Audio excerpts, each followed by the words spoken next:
Well, good morning, everybody, and thank you all for joining us for this week's Economic Update. I'm Dan Kuntz, Director of Professional Development at MOCPA. We know this is a very busy time for everyone and that you're dealing with a lot, both at home and at work. We are doing everything we can provide you with the resources that might hopefully help you get through these times a little bit easier. Please take a minute to look at the resource page on our website where you can access last week's video and also read the emails we have been sending to members every Friday. And don't hesitate to reach out to our staff for anything that you might need. So one of our most trusted partners and advisors over the years has been Chris Kuehl.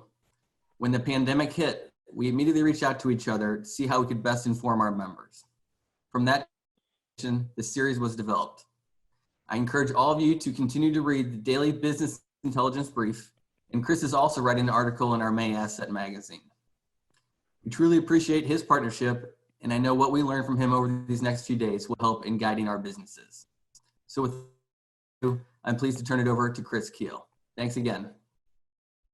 Very good. Thank you. I appreciate all the readers of the Business Intelligence Brief. However, I'm tempted to start calling it the Plague Report because it seems like that's all I write about these days. So it's going to be a wonderful day when I can actually talk about some other economic issue other than COVID-19. So you'll be as eager to read it as I will be to write. So now we're into this fairly thoroughly. We know a little more than we knew before, but not as much as we would like. And what I'm going to try to do is review where we have been to some degree and focus more on what connects, because we're now starting to get to that stage where we have to figure out how this ends and what it's going to look like when it ends and how our businesses are going to have to respond to all this.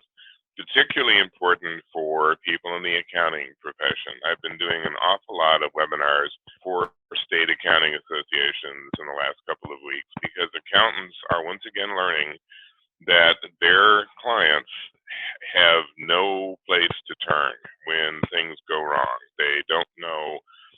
They can't ask their bankers, they can't ask their lawyers, they can't really ask anybody, so they're turning to the accountant saying, okay, you are the only person in the world that sees my business naked. What am I supposed to do? How am I supposed to handle this? And accountants are doing their best trying to navigate it, but frankly, we don't know any more than anybody else does at this particular stage. So we're still in the middle of a black swan. Black swan is getting more menacing by the day.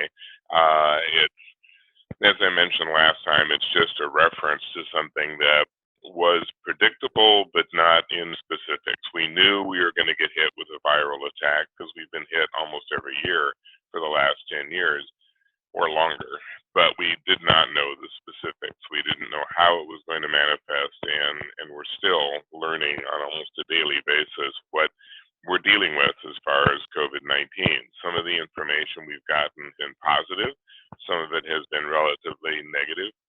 The most positive thing to develop lately was earlier this week, and it was kind of revolving around the research that's been done on vaccines. The Germans still think that they're within 4 or 5 months of having a workable vaccine, but one of the things that they've noted already is that COVID-19 does not morph as quickly as the flu did and does. One of the reasons we have a different flu vaccine every single year is that flu constantly changes and morphs, and whatever worked last year doesn't work this year. The concern was that COVID-19 was going to behave the same way and that it was going to demand a new vaccine every year. They're now discovering that COVID-19 morphs about 5 to 6 times slower than the flu, which would mean that if they do develop a vaccine, it would last multiple years. Some of the most optimistic assessors say that it could last as many as 5 or 6 years, which would mean that people would have a much longer period of immunity. We'll see. That's still kind of on the experimental side of things, but it's there. So what do we know so far? Kind of an update of what we talked about last time. Market volatility has calmed a little, But I think we're going to be dealing with that all summer. I mean, the markets are up, they're down, they're up, they're down. It's going to be a while if they ever recover. Jim and I were talking before this even started about the markets. And one of the things we have to remember is that even before COVID-19, there was a lot of discussion among investors that the market was overvalued and due for a correction. And the whole conversation was, well, when is this correction going to take place? You know, when are we going to be seeing a downturn? How long does this bull market last? What's going to trigger it to become a bear market? Well, now we know COVID-19 triggered it to bear market, but it might have gone that direction anyway. An awful lot of the reason that our market was so powerful for so long was that we were attracting so much foreign money. No other market was performing like ours, so German, French, British, Japanese, Chinese, Australian investors were all coming here and making our market more robust maybe than it really should have been. We know that the supply chains were hit hard, but they have largely recovered. Asia is now shipping out again, particularly China. We haven't seen a lot of recovery in Europe yet, but it's beginning to show some signs of recovery in terms of supply chain. The government mandated shutdowns are still this talked about issue. This is going to be a major confrontation actually in the next month or so. It's going to be a battle between those who want to restart the economy as fast as possible and those that want to be cautious about the spread of COVID-19. And there's not going to be a real easy solution. It's going to be a choice going one direction or the other, and there are going to be very strong opinions on both sides. We'll talk a little bit about this towards the end of today. Central banks have, for the most part, exhausted their options, but they're still trying. The Fed just kicked in another $2 trillion in loans. The challenge for the Fed, for all the central banks, for literally all the fiscal authorities, is that everything they're doing is designed to stimulate liquidity, which is the standard response to a recession. That's what you do, try to get the consumer engaged, you try to get money circulating, you try to get people engaged with business, etc. And the more money you give them, the more chance there is for that kind of stimulation. The problem now is that much of what the consumer would normally spend on has been denied them. You've shut down a third of the economy. So you're funneling money into the economy, except the stores are closed, the restaurants are closed, the concert venues are shut down, the sporting events are shut down, people can't interact with one another. It's just, you cannot sustain an economy just on what people buy at the grocery store and drugstore. So until you get a reopening of the economy, you're not likely to get a lot of response from this liquidity. The good news is that once you do reopen the economy, there's going to be a certain amount of pent-up demand. You're going to have that money that's been funneled into the economy that's kind of been sitting there waiting for an opportunity. With any luck, it will start to flow pretty quickly. We know that some nations have seen the peak. We now are seeing some of those peaks being reached in Europe. We are supposed to be hitting our peak the week of April 20th. Most states in the Union, including Missouri, including Kansas, Iowa, Illinois, all of them are going to be hitting their peak that week. Illinois will probably be a little bit behind some of the other states only because of Chicago, but most of Illinois will be hitting the peak that week, and the numbers will be relatively low. And we'll talk a little bit about this in a minute. The Midwest has been the least affected broad region in the United States thus far. That's probably going to stay, because as we're beginning to control the virus, the opportunity to spread to the Midwest will be relatively reduced. So we've seen a peak in Europe, not everywhere, but even in Italy and Spain, you're starting to see a leveling off. Germany has definitely peaked. The Netherlands has peaked. Even France has peaked.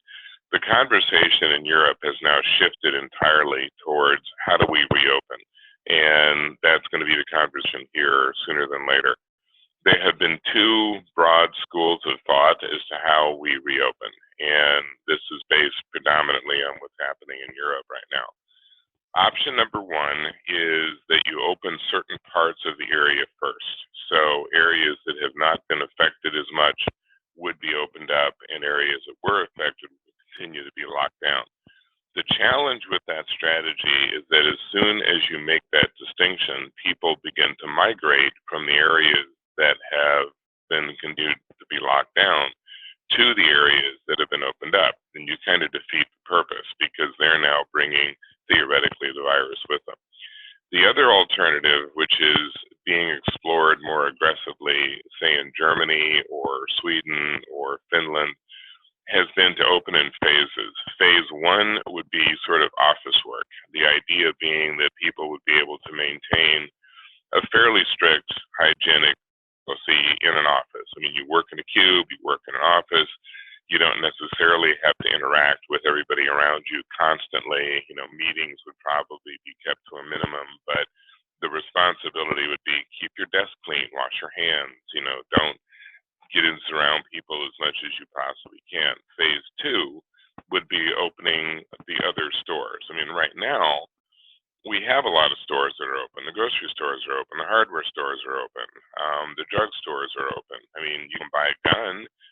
So at some point, you're going to open up the other stores. You're going to say, well, if we can handle shopping for groceries, we can shop in a furniture store. We can go to a record store. We can go someplace else. Again, maintaining some kind of a hygienic protocol would not be terribly difficult. Third phase would be opening up things like restaurants. And the idea there would be that restaurants would be more attuned to hygiene than they have been in the past. People would probably not be allowed to congregate as tightly as they have in the past. You'll probably have more separation between tables, things of that nature. The very last phase would be opening up things that drew crowds. So sporting events and concerts and things where large groups of people would group would probably be the very last thing to come back to normal. But again, it depends a little on whether there was an opportunity for control. For example, like conferences. Conferences could probably continue to be held with a modicum of care. It would be a situation where, okay, don't everyone crowd together and let's keep some space between people, etc. You know, it's much more difficult to do that at a baseball game or a concert than it would be at a conference. So that's one of the conversations going on right now. We have seen an infection growth pattern, which is interesting because these are the number of days since the 100th case. So this is fairly early in the lifespan of the virus. It flattened out relatively quickly in places like South Korea and Singapore. Did not flatten out as quickly in places like Italy and the United States. And then within the United States, you see states that are experiencing a much more serious problem than others. And what do they have in common? Tight concentrations of large populations. So it basically comes down to the logical conclusion that when you pack a lot of people in a small space of one kind or another, the opportunity for the virus to spread is greater. A couple of things, and I think we talked a little bit about this when we were meeting last time, but just to kind of remind what makes this dangerous compared to the flu, because there are still lots of comparisons between the two. It really comes down to incubation time and hospitalization rate. The flu, you know you have. I mean, within a matter of a day, people know they have the flu, so they can react accordingly and preferably stay home and get over it. The trouble with COVID-19 is you may have it for up to 2 weeks before you know you have it. And about 50% of those that have gotten COVID-19 have been asymptomatic. They've had no symptoms at all. No headache, no fever, no coughing, no shortness of breath, nothing. They have no idea. We go through this with the flu. I don't know how many times I've known people, and I'm one of them, where after the fact, you're like, you know, I think I might have had the flu. How can you tell? Well, I felt a little tired, and you know, that's about it. Oh, well, you had the flu. Okay, well, I don't usually get these things at a particularly serious level, so I don't know that I have these diseases until well after the fact, and COVID is much worse. The hospitalization rate is higher because it is more aggressive when it attacks the lungs. People that are dying of COVID-19 are basically dying of pneumonia, and they're not able to keep up with the ravaging this virus does to the lungs. And that's why respirators are important. It's basically getting people past pneumonia, and then they can recover. If you look at how we are comparing, I've showed you this once before, and just a reminder, not as deadly as some of the things we've dealt with in recent past, SARS, MERS, bird flu, etc., but it spreads faster, and that's the thing that has gotten people concerned. It's harder to keep control of. Thank goodness it's not spreading as fast as the measles does. The measles is ridiculously fast in terms of its spreading, which is why we are so aggressive about trying to vaccinate for it. Let's see here. Okay, one of the things we've talked about is testing, and it's not the other big conversation we're going to have at the end of all this is, should we have been ready for this? Should we have been better prepared? What would we do next time we get an attack like this? Because we know there will be a next time. There has been every year. The U.S. has been woefully behind when it came to testing. We were not ready. We were not prepared, even though we knew that this was an emerging threat as early as November and December. But in all fairness, we didn't know how much of a problem it was going to be because China was lying through its teeth. They were not admitting to what the problem was last year, and it wasn't until January when it became so overwhelming in Wuhan that they couldn't hide it that they began to be more forthcoming about the illness. Today, the data that's coming out of China is a lot more reliable than it has been previously, but only because China is really awash with international health authorities now. WHO is there, CDC, Japan Health Ministry, everyone. And so the data that's coming out of China now is mostly international data, and it's trustworthy. Up until probably mid-February, it really wasn't. The U.S. has been behind in testing. Even today, we're probably at about 50 per million.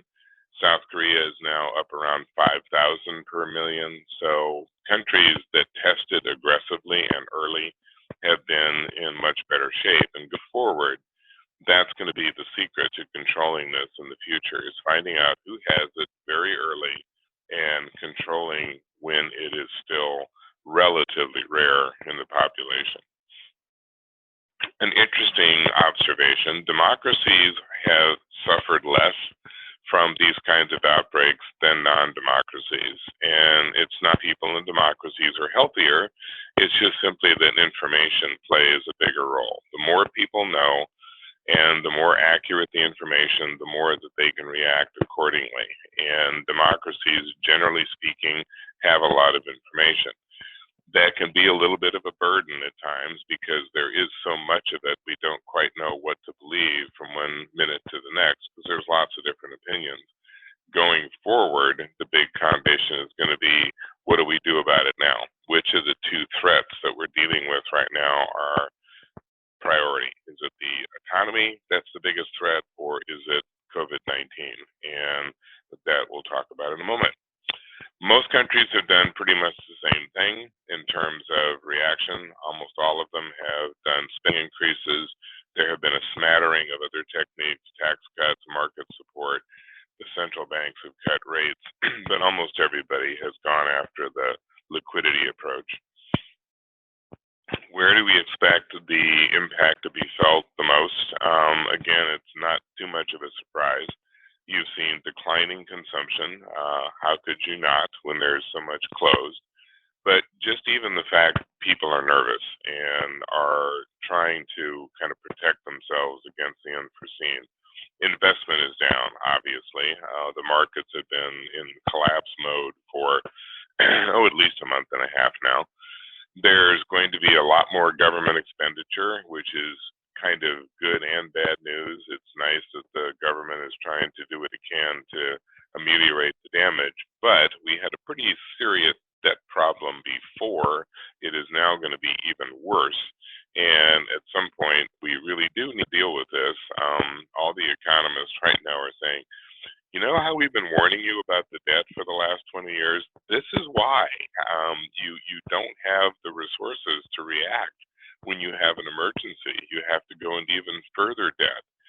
It would have been a good idea to control the debt back when the economy was growing a little faster, don't you think? The declining net exports, again, the supply chain disruption has been felt worldwide. One of the things that'll probably emerge from this is all the trade war stuff that we were dealing with last year and the year before. That's probably going to be set aside. A lot of the tariffs that were supposed to go into place against China have been delayed or dropped altogether. Frankly, we're going to need the Chinese economy to recover. We're going to need everybody's economy to recover, and that's going to mean trying to open up trade as much as possible. No one now can recover without it. If we're going to see our economy come back to life, we have got to sell to other countries. Other countries, if they're going to be expected to buy from us, are going to have to sell their stuff as well. So if China is still not recovering, then the Australians and the Japanese and the South Koreans have no place to sell their output. If they can't sell it, then they can't buy from us. So the trade focus will sort of have to come back, and pretty swiftly. The impact thus far has been pretty universal. Manufacturers have seen a lot of decline. A lot of companies have seen an impact on their new orders and sales.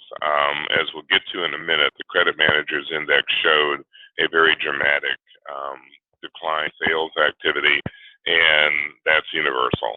Whether it's a manufacturer or non-manufacturer, sales are way down, and that's to be expected. You've got a lot of businesses closed, for one thing, and the fact that you've got now something close to 10 million unemployed, they're not doing as much buying as they used to.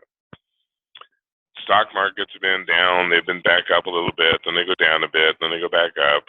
Right now we're seeing kind of the heyday of the contrarian. They're looking at this much more long term. I mean, there's a reason Buffett's the richest man in the universe. He is looking 6 months, a year down the road, saying, you know, the airlines are going to come back, and the banks are going to come back, and the hotel chains are going to come back, and when they do, their stock prices are going to be higher, and I'm going to buy it now while the stock prices are low. And then when they get high, I'll make even more money. So the contrarians will tend to keep the market from tanking any more dramatically, really, than it has before, unless there is some future shock, unless there is something, say, 3 weeks from now, 2 weeks from now, months from now, where it's like, oh my God, the virus has taken on a whole nother aspect and is now more aggressive, and there's more people catching it than ever before. Short of that kind of a shock, the market will start to even out just a bit. Something to be aware of, and just to remember, this is still not as bad as the recession of 2008. If you look at where we are now compared to where we were in 2008, 2009, and that was a very traditional recession. It had all the ingredients of a classic recession and gave us years of recovery. For one thing, we didn't have the boom right before our fall. We were not doing all that spectacularly prior to COVID-19. 2020 wasn't going to be a particularly strong year anyway. We all remember what 2007 and 2008 looked like. It was out of control.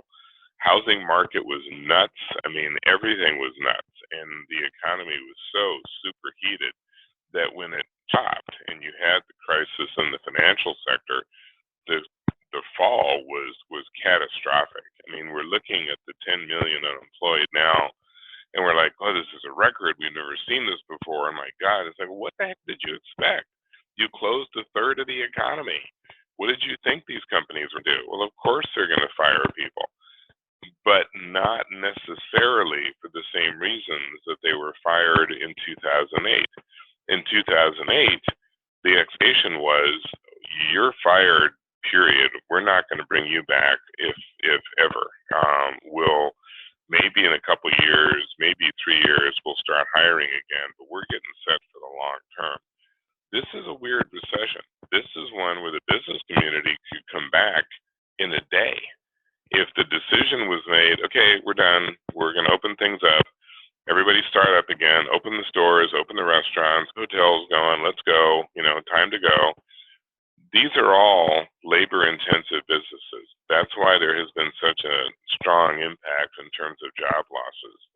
The 10 million people have, for the most part, come out of labor-intensive industries. When the hotel decides to open again, well, it can't do without hotel staff. And there are hundreds of people that work at a hotel. There are hundreds of people that work in an airline. There are hundreds. All of these jobs would have to come back. Most companies are treating this as a furlough more than they're treating it as an actual layoff. They are trying to alert their workers that we don't have any choice. We've been shut down. There's nothing for you to do, but we are going to call you back as soon as we possibly can. That was not the message we got in 2008. In 2000, it was like, we are in serious trouble. This could last for years. You have been laid off. Good luck. Go find another job. We're not hiring you back. Nobody is hiring you back. We're in a recession. Ours could turn into that. If we don't really figure out how to recover, we could end up creating a more traditional recession. But right now, the thinking is that if we get past the disease part of this, the economy will start to reopen to a degree. You've seen some of that already in China. China's recovery has not been spectacular, but their PMI numbers, which were down in the low 40s, are now back of 50, which indicates expansion. PMIs in the rest of the world have been miserable. Ours is in the low 40s. Europe's are in the low 40s, high 30s. So they've not shown that turnaround at all. We're starting to see it to a degree in Asia. Mentioned earlier the credit managers index. It still looks as bad as it did before. The red line screaming off to the right. But the important things to kind of grasp from all of this is, again, timing. The things that went bad, the favorables, sales and dollar collections, et cetera, those are all the immediate things. Those are things that are happening every day in the life of the credit manager. The stuff that hasn't changed yet, bankruptcies, accounts out for collection, disputes, rejections of credit applications, those are all things that are taking place in the future. You don't have a bankruptcy yet. The company has shut down temporarily. It hasn't gone into bankruptcy yet. You've got companies that are not in a position to pay their creditors, but they had 30, 60, 90-day terms, 120-day terms, 180 terms. They're not due to pay for another month or two or three. So until they reach that point, there's no collection action required. You've got to be ready in case it does become a problem, but there's still time. If those companies can come back in the next month or two or three, they will be able to keep current with their credit. So the creditors are all the credit managers are like, oh man, this could be really, really awful, or it could all kind of work out in the end. We've got to be prepared for either one. I don't want to start attacking my customers now. They're important to me. I want them to keep buying from me. So I'm not going to start collections now because I think they might be in trouble. I'm not going to force them into bankruptcy now. I don't want to lose them as a customer. But I need to be ready that if they don't bounce back and they are in trouble 2, 3, 4 months from now, what are my options? 3 scenarios. The one that is still the most popular as far as likelihood is the May reboot, that we begin to see a rebooting of the industrial manufacturing commercial sector by May. And if that's the case, then we'll probably end up losing about 1.5 points over what we had in 2019. If that's the case, we don't actually enter recession because we were growing at about 2.1, 2.2 in 2019. Subtract 1.6% from that, you still have growth. very anemic growth, nothing to write home about growth, but it's not recession. If we don't recover until the summer or into the fall, then we are probably going to see at least a quarter, maybe two, of recession. The challenge with trying to track recession, though, is that it's always backwards looking. The arbiter, and I think I mentioned this once before, NBER, the National Bureau of Economic Research, is the arbiter of things recession. They are backward looking. They declare a recession has occurred. They will look back and see if second quarter was negative growth. If third quarter was also negative growth, then you have the definition of 2 consecutive quarters of negative growth. We know that until the fourth quarter of this year. So we will have been in recession for 6 months before we are officially able to declare it was a recession. Most of us are going to be like, duh. I mean, yeah, we've been in a recession. Can you, for crying out loud. It's pretty obvious to all of us what we've been going through. So the most likely outcome is still that May reboot.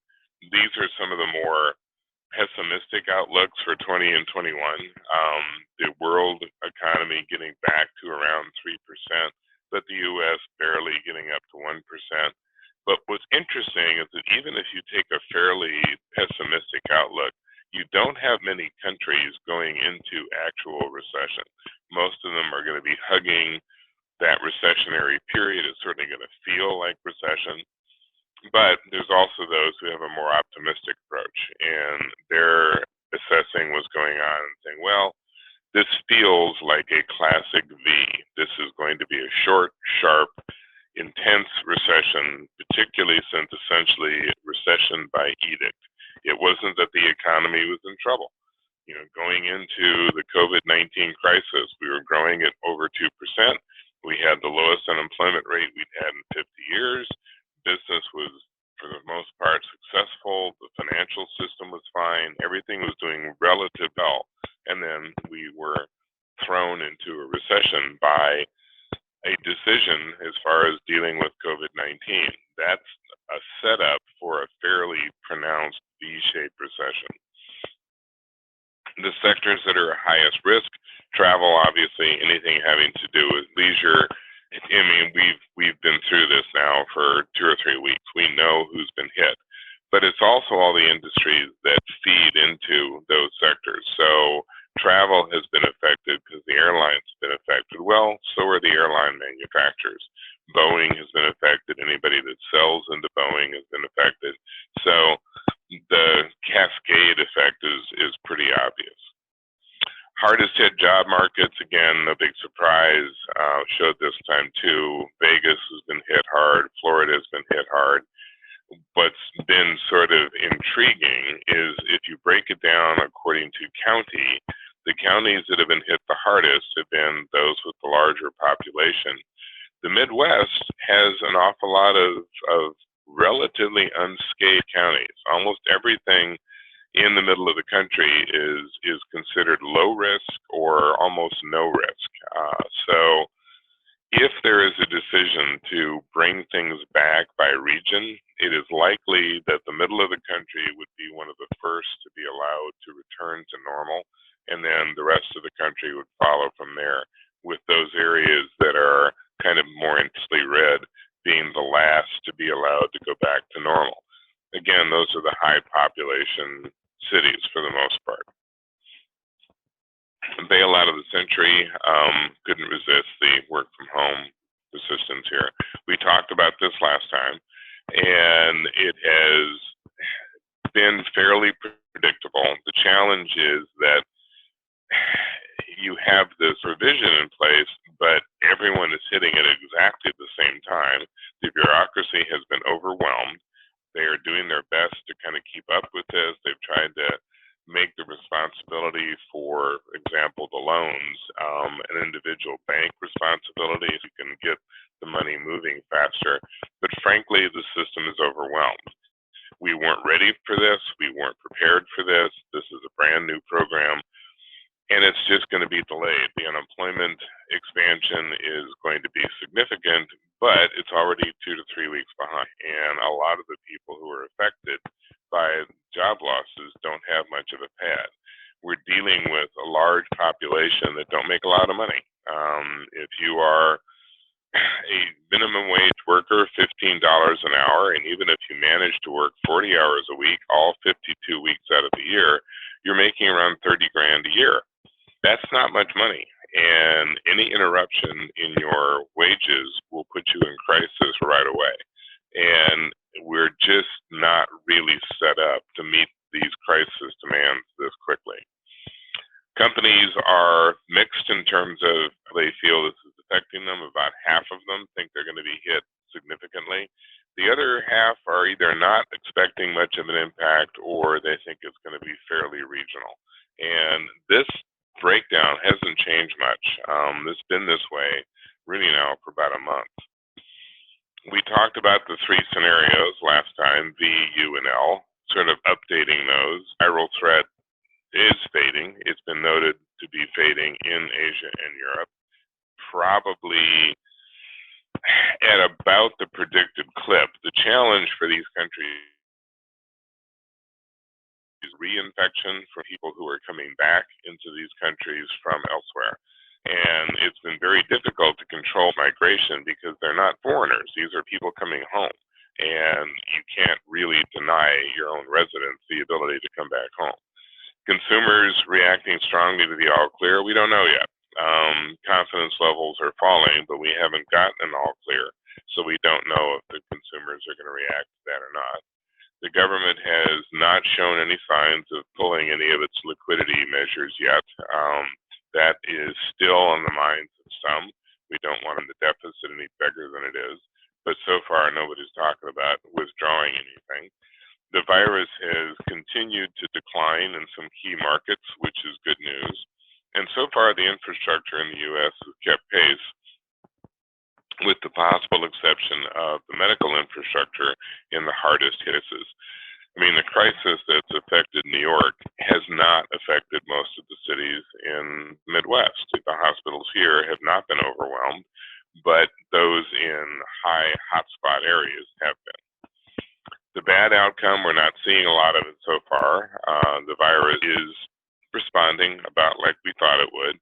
People have been fairly good about keeping their cooperation levels high. We'll see in the next few weeks will probably be the real test. We don't know if consumers are going to be cautious.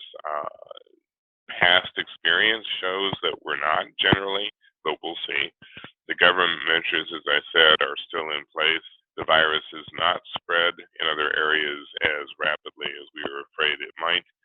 And like I said, the infrastructure is still hanging in there. We're not anywhere near the ugly outcome. We are making progress on the vaccine. Still not imminent, but it's not years off. The lockdown is probably still the biggest issue for various countries and jurisdictions to have to deal with. Still some optimism about this year's economic growth. If we pull out of this in May, if we get the May reboot, we may still end up with growth around 1.5, 1.75. Very much dependent on when we can turn the corner and start moving in a new direction. High and low exposure categories. Again, no big surprise. The high exposure ones, consumers, gaming, lodging, etc. What's interesting are the moderate exposures, aerospace and business services and consumer non-durables and mining and manufacturing. These are all indirect. These are ones that are feeding into the high exposure areas and are therefore affected. And then you have low exposure. Construction has not really been affected thus far. It's starting to. It's starting to feel some of that trepidation, but you still see a lot of construction going on, even in home building. Food and beverage continues to grow because people are now cooking at home. Not that they know how. I heard one the other day that was just cracked me up utterly. It just indicates that people are not prepared to be doomsday preppers. This woman had gone to, I guess, Costco or Sam's Club or whatever, and had bought a 100-pound bag of pinto beef.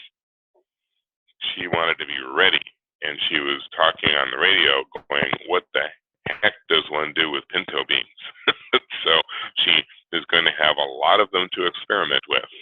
So we are now buying all kinds of things that we didn't used to. But packaging, real estate, telecoms and media, an awful lot of the technology sectors are booming.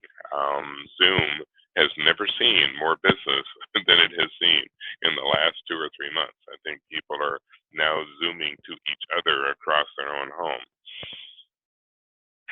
Another kind of interesting discussion, and this is just kind of good cocktail conversation. What is growing? What isn't? Well, you've seen a huge increase in disposable gloves, bread machines. Bread machines, all of a sudden we're making bread. But who knows? Cough medicine, soup. Again, it's like I didn't like soup, but now we're in an emergency, so I'm gonna have lots of soup, whatever. Rice and dried grains, there are the pinto beans. Fruit cups, big growth in fruit cups. I also like the next one, weights. Apparently everybody is trying to keep from gaining 50 pounds while they're working at home, so now they're lifting weights. Toilet paper is right up there, fitness goods. And then there are the things that people are not buying. There's been a dramatic decrease in the demand for luggage. Nobody's going anywhere. Briefcases, who needs one? You're working in your own home. Cameras are down. Men's swimwear. That may be the only real benefit that comes out of this particular crisis is fewer men in Speedos. That has to be a good thing. Bridal wear is way down. So apparently people don't feel like getting married during excess. Men's formal wear is down. Women's swimwear is down. You are seeing a decline in gym bags, party and event supplies, store fixtures, not as many drones, fewer golf clubs. So it's just interesting what we do and don't buy during a crisis. So kind of end with a discussion of this difficult question yet to come. We are not going to be able to eradicate COVID-19, ever. We have not been able to eradicate any of these viral threats. MERS is around, SARS is around, swine flu, Ebola. We have been trying to eradicate smallpox for 50 years and have spent billions of dollars to do so. And we thought we had it under control, and it came back here in parts of Africa. So control is all you can get. You can't eradicate. So you have to make a call. You're going to have to make a decision as a society and say, how many infections can be tolerated? How many fatalities? How many is too much? How many is too few? And then you end up having to compare it with other things. And you look at things like the flu. And we've come to an agreement when it comes to things like the flu. The CDC does an annual flu burden assessment, and this is what they had for 2019. There would be between 9 million and 45 million cases of the flu in the United States. And we know this is the case. Every year, everybody somebody ends up with the flu, short period of time. It's an entire business in the advertising world and everything else, flu and cold season. Every year, 2019, between 140,000 and 800,000 hospitalizations. That's around 2.7 per 100,000. Every year, 2019, expectation between 12 and 61,000 deaths. Far with COVID-19, we've had 402,000 confirmed cases. That number's gone up literally in the last 2 or 3 days. 2.5% or 2.5% per 100,000 have been affected. If you're between the ages of 18 and 49, about what we got with the flu expectation for 2019.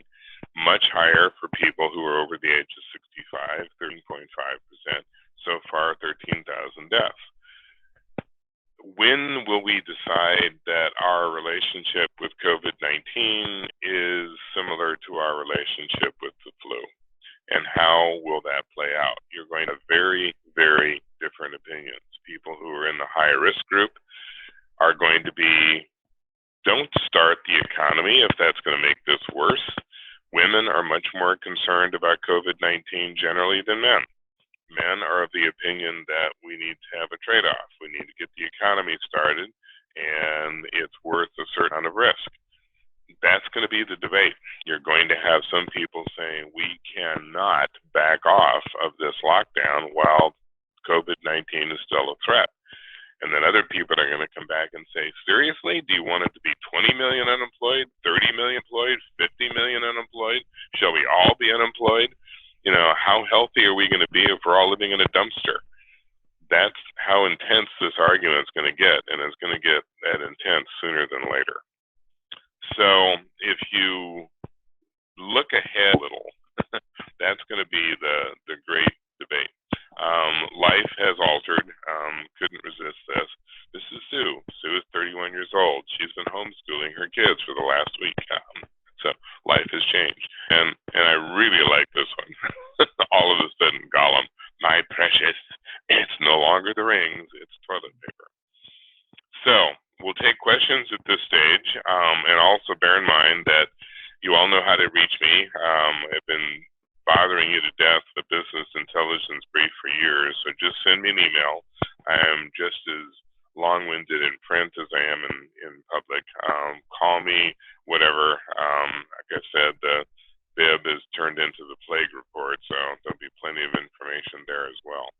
So at this point, we can look into the chat, or where else are we going to? Thank you, Chris. I'll feed you some questions here. Okay, that'd be great. Appreciate all that information. A lot to take in there. We do have a number of questions, so we'll jump right into some of them. Sure. When do you envision seeing, the market open up? Toward the end of the month, like the local and state governments are saying, or maybe toward the end of the month, like the federal government, or is it a long time after that?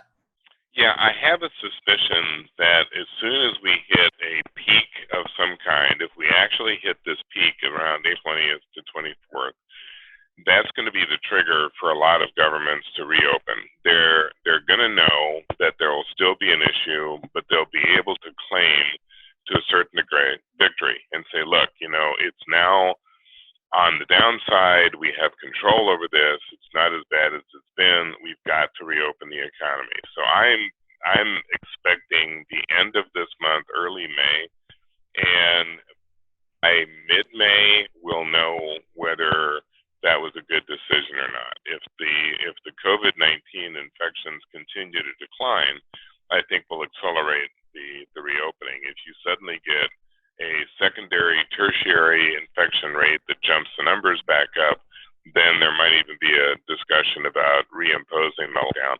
But I think once the lockdown is lifted, it's going to be very difficult to reimpose it. Right.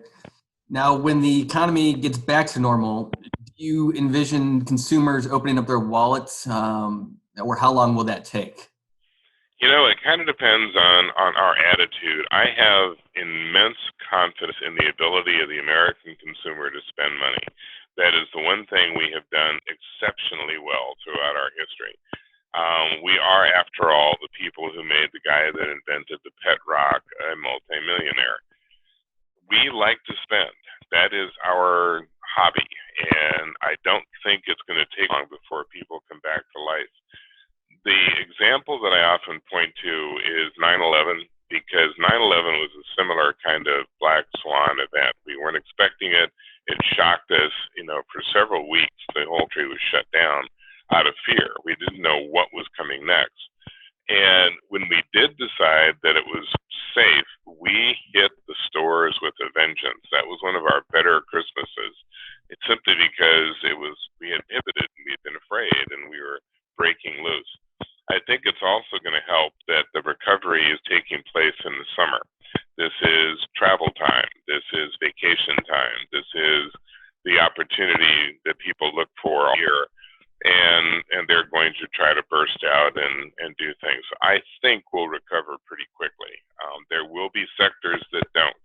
Those parts of the country that were hit hardest, people who feel like they're more at risk, then the average will probably not return to their normal patterns, but most of us. Right, thanks. Will there be a problem bringing employees back, and will there be wage growth? If the unemployment benefits are the state amount plus the $600 from the feds, won't some employees choose to continue to take these benefits instead of returning to work? Yeah, there was a lot of concern about people staying on unemployment, but for the most part, that has not played out when we've had similar kinds of events. People that lost their jobs during were people who liked working. They liked their jobs. They see this as a future. These are not people who are begrudgingly going to work. They're very eager to go back to work because unemployment benefits, even if they're extended, eventually run out. So I think the vast majority of people will come back to work. Most of the companies that I've been interacting with have tried to tell their employees, treat this like a furlough. We want to bring you back. We'll bring you back as soon as we possibly can. And so don't go anywhere. Don't move. Don't take another job. Just try to hang in there for a couple more weeks, a month, and we'll bring you all back. But this poll taken of people who were kind of newly exposed to unemployment benefits showed that 95% of them, when asked, which would you rather do, get your job back or get unemployment for the next 6 months, they're like, I want my job back. Unemployment's, yeah, fine, it's an emergency thing, but I mean, give me a break. I didn't want to lose my job, and I certainly don't want to lose it permanently. I want to go back. Right. All right. We'll do three more. Reduce the debt we owe China by the cost related to the pandemic. Yeah, the debt to China is relatively small now. Not that they have bought any less in the way of T-bills. They are still probably around 5 to 6% of treasuries are owned by China. Outside the United States, we're probably looking at around 12 to 15% ownership. That number used to be a lot higher, but starting in about 2008, the Fed began to buy a lot of those T-bills. I mean, that was how they got us out of the 2008 mess. So the majority of that debt is now owned by the Fed. You know, it's got $4 to $5 trillion worth of T-bills. Now that's even greater because they've been buying even more, trying to deal with this recession. So the good news is most of our debt is owed more or less to ourselves. The bad news is the Fed still has to figure out what to do with that at some point. And we still have a massive debt service issue to deal with. We're spending around $400 billion a year of federal money paying off those who bought those bonds. Now, since the Fed owns a lot of those bonds, that debt service kind of comes back to the United States because the debt service they are making is then brought back into the budget. So it's a little bit circular, but we're not too worried. We're not worried really at all about foreign ownership. It's just basically how much of this buying can the Fed realistically do? And at what point are they going to have to figure out a way to get rid of that bond holding? Do you anticipate we will lose a lot of businesses over the next days, and any idea of what percentage that might look like? I think we'll lose some, but at this point, it's almost impossible to know what the damage is going to be ultimately until we see the reopening and how people react. There'll be three phases really as far as evaluation. One is how quickly will consumers go back to their old patterns? If they go back relatively quickly, then it'll be justification for business to reopen, and everyone will kind of try to go back to what they did before. If there is a significant amount of reopening and restarting and companies kind of get back into the game, then they will also increase their hiring. They will likely, you might even see general wage increases because companies will sort of be competing to get the best of those who are coming back into the workforce. It's kind of a free-for-all. You're going to have 10 million people coming back into the workforce, and companies are going to be like, okay, well, here's my big chance. I can hire back the ones I used to have, or I can go after some better ones who were fired by some other company and are looking for a place to work. Okay. We still have questions coming in, but I'm going to go ahead and take two more if that's okay with you, Chris. Sure. How do you see this affecting higher education? Would you envision higher enrollments in the summer, fall, or more of a lower enrollment? You know, it's hard to tell how you're going to see how this affects schools. I think you'll probably see a little bit higher enrollment in lots of institutions, only because people are going to be kind of rethinking their circumstances. You're seeing an awful lot of people now who are kind of taking this as an opportunity to just consider where they're vulnerable from a financial perspective. You know, would I be better off if I had this skill or that credential? And when you're working at home, you have all kinds of time to sit around and puzzle about things. Great. All right, we'll make this the final one. Are there any key indicators that will be most valuable to all of us in the weeks ahead? Yeah, probably the most important indicator beyond what's happening with COVID-19 is going to be when you get the reopening, 2 or 3 things to watch. The very first thing changed in Asia and in Europe were the purchasing managers indices and the credit managers indices.